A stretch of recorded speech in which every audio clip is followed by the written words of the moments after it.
and welcome to this episode of Voices of Fostering. And it's always really powerful on the podcast when we get to speak to people who have been in foster care themselves. So I'm delighted to be joined today by Joan. Hello, Joan.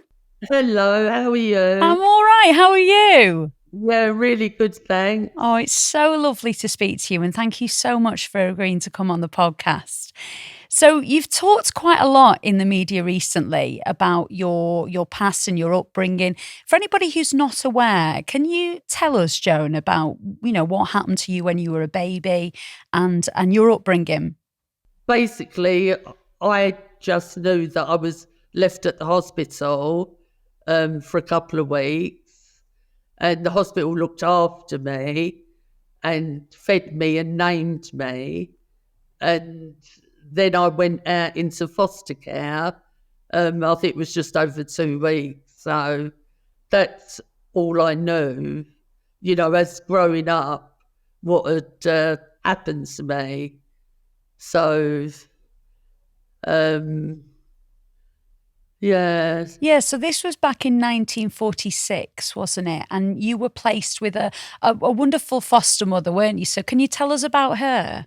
My foster mother, she was like an older lady, and which really, in hindsight now, looking back, she was probably too old in a sense to take the job on, because she died when I was 7. So that was a bit of a blow, because, and I can remember the days sitting on an armchair and, when your feet don't touch the floor. And I remember the phone call coming through saying that, she died in the hospital. So, yeah, it sort of shakes you up a bit, because you sort of think, oh, well, what's going to happen now? Yeah, that must have been really, really difficult to take at that age, Joan. And then what did Yeah. happen after that? So you're 7 years old, your foster mother has died. Where did you go after that? So after that, um, I she had a daughter, Sylvia, who lived at home with us, and just got married, Sylvia. So she actually took me on, which was a blessing, really, because it was the only home I ever knew from 2 weeks old. So yeah, she took me on, which was an amazing thing to do. But I sort of was their family, like going there at such a young age. I've sort of been there from the start, So but I can remember thinking, oh, what's going to happen to me? And, it was a very scary, scary time, because, back in the day, you wasn't allowed to speak, too much and that, like. Yeah, so foster care now, Joan, is quite different, isn't it, to what foster care was like, in the 40s and 50s. How do you think it's changed? Well, to be honest, I don't unless it's the subject's brought up, I don't really think too much about it, to be honest with you. But it must be all different, like today, from the 50s, how they do stuff today. But it's getting the right kids with the right people, I think. They've got to be the right people to do the job, where they go into a loving family, and that's all they need, really. So recently, Joan, you found out about your biological family, didn't you? Can you tell us about that? Yeah, well, that was just amazing. because I knew nothing of my mother's at all, the side of the family. I only saw my mother 3 times she come to visit, but she was like a stranger to me because I'd not been brought up with her. So it was like this strange lady had come down to see me, but it actually didn't mean nothing to me because my foster mother was my mother. So when you're little, you it's that's how I sort of looked at it. And she come down to see me, just didn't stay long, and just bought me sweets and that. And so I remember she bought it was the EPs they were called, 45 record, and it was of the Rolling Stones. Oh, wow. And Honky Tonk Woman. I never that it stays in your mind. Yeah. And she put it on, so I remember that. I thought that was weird, but And finding out, Joan, about the reasons behind the decisions that your biological mother made when you were born, has that helped you? oh yeah, it's closed a lot of doors, because back in the day they didn't get the help then that there's around today. I think there was a lot more help and they probably do things different. But back then, they didn't really get any help, mental health help. You were sort of shut away, and that was it, sort of locked up and got on with it, sort of thing.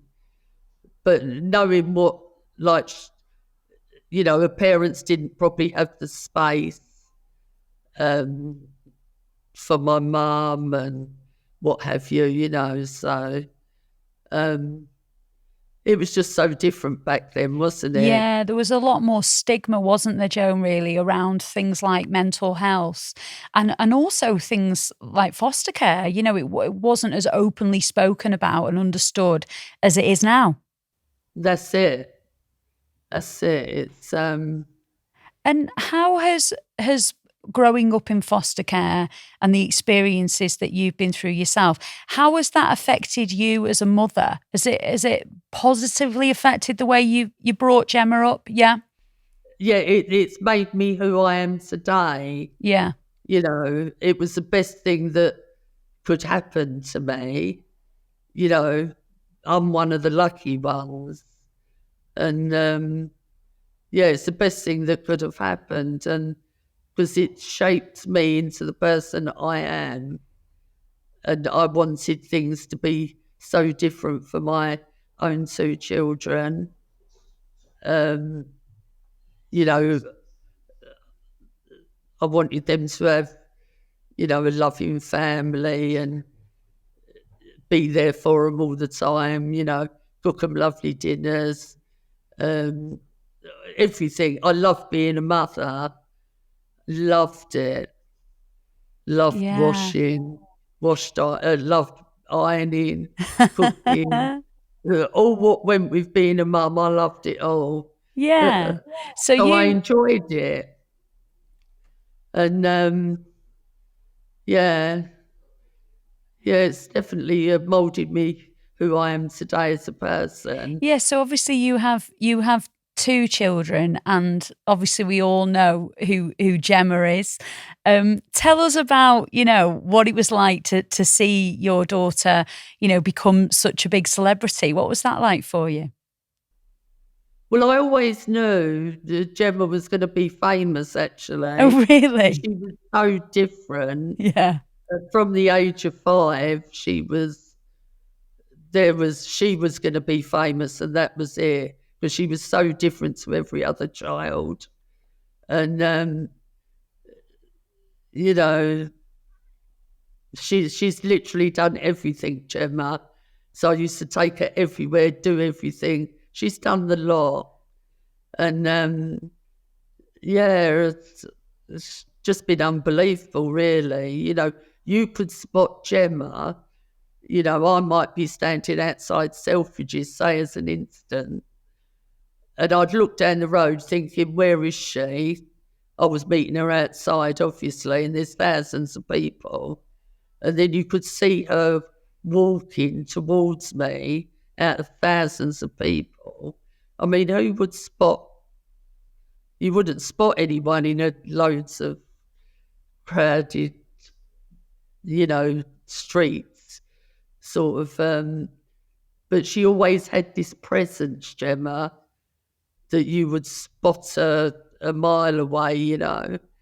And yeah, so I always remember that day, actually. Yeah, and you must She, feel like, very stood proud out, of her you and her know. achievements. Oh, yeah.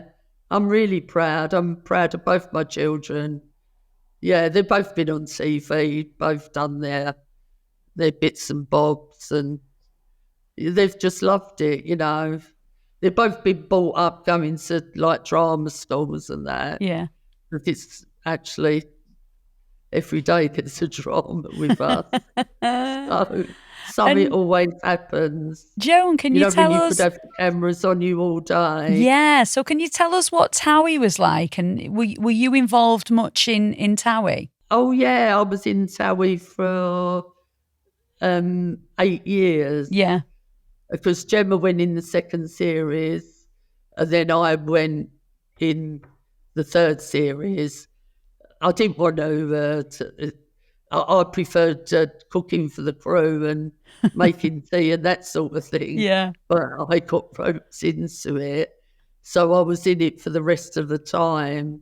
About 8 years I was in Towie, but it was the most amazing experience ever. You know, I loved it, but I used to love really looking after whoever come in the house, doing the cooking and Yeah. making sure they were all right. And they said, no, come out and do you know, show us around your garden and all the rest of it. And then I got sort of encouraged to go in it. So, yeah, it was quite an amazing, it's an experience I won't ever forget. Yeah. It was an amazing experience. What's it been like to share the experience with your children of finding out about your biological family? Well, it's been great for them because they get to know their history. Yeah. I mean, if I hadn't have found this document where they could look back and get into all my records, you know, like, because I was like a foster child.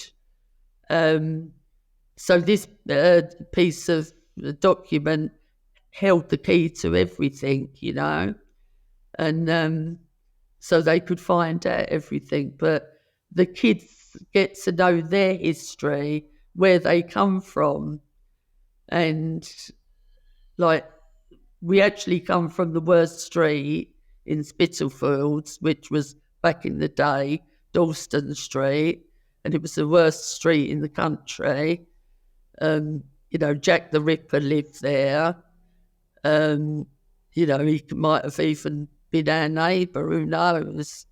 And yeah, when you see pictures back in the day, that could have been one of our family, you know, our relatives. Wow. That was in the picture, because they went back to the 17th century. Yeah. So we come from Foulness to Spitalfields, Dorset Street, and there was 36, I think, lived in one room of our family Oh, back goodness. then. And then they obviously all bettered themselves, you know, from that street. It's not there anymore, the street. It's nice to know you're part of history, and, you know, if the kids ever want to, they know where they're from. And that's the, you know, an important thing, knowing where you're from, really, knowing who your family was. Yeah, absolutely. It can be incredibly validating and healing, can't it, Joan, to understand your roots and your history. Yeah, that's it. It's just knowing your roots, isn't it? But I've always felt close to Spitalfields Market. I thought, oh right, let's go down to Spitalfields Market. It was on a Thursday, they have an antiques market there. And it's really good fun, and all the antiques and that, all the street food, and yeah, it's like really buzzing. But I've always lived my life around that area, which I find funny, really. You know, you're drawn to an area where you enjoy and you feel comfortable with, you know. You've been doing some work now with the National Fostering Group. Why was it important for you to do that, Joan? Well, it's just to get the word out there, isn't it? There's so many children that need fostering, you just got to have that spare room. Just giving a child a home is just so rewarding, and, you know, it's an amazing thing to do. And I say there's so many kids out there that, you know, to grow up in a family, it sort of molds your life, doesn't it? Yeah, and there'll be people listening now, Joan, who might be considering becoming a foster carer. As somebody yourself whose life was massively positively affected by being fostered as a baby, what would you say to anybody who was thinking about doing it? Oh, 100% do it. Give a lovely little foster baby a home. You know, it's just an amazing thing. You know, why not? There's so many people out there that probably find it hard to have kids as well. And so many babies out there that want homes. Yeah. So it'd just be an amazing thing to do. Yeah, because you were fostered by, your lovely foster mother when you were a baby. How grateful do you feel to her, Joan, for what she did for you? Oh, yeah, just so grateful. So grateful. You never forget it, that someone's done that for you, You don't forget it. I was brought up in the church, which was they were lovely memories. But everything back in the day was revolved around the church. Everything happened at the church. Any parties and stuff like that, And they used to have jumble sales and yeah, I remember. Everything, little dance classes, and yeah, it all happened at the church. And the vicar used to have animal Sundays for the animals. Everyone used to take their animals to the church, and he'd do a Sunday service for them. So you'd get horses, sheep, cats, dogs, fish. Everyone saw everything they had, and he'd do a little service. How sweet is that? So they're my memories, And yeah, there's so many memories. Oh, well, Joan, it's been so wonderful to speak to you today. Thank you so, so much for agreeing to chat to us. And thank you for being part of the campaign with the National Fostering Group. Yeah, hope it's been helpful anyway. Thank you so much, Joan. Thank you. Nice to see you. Bye-bye. Thank you so much for joining us for another episode of Voices of Fostering. If you'd like to get involved in the conversation, we would love to hear your questions. Maybe there's something you'd really like to ask about fostering. Get in touch. You can email us on podcast@nfa.co.uk.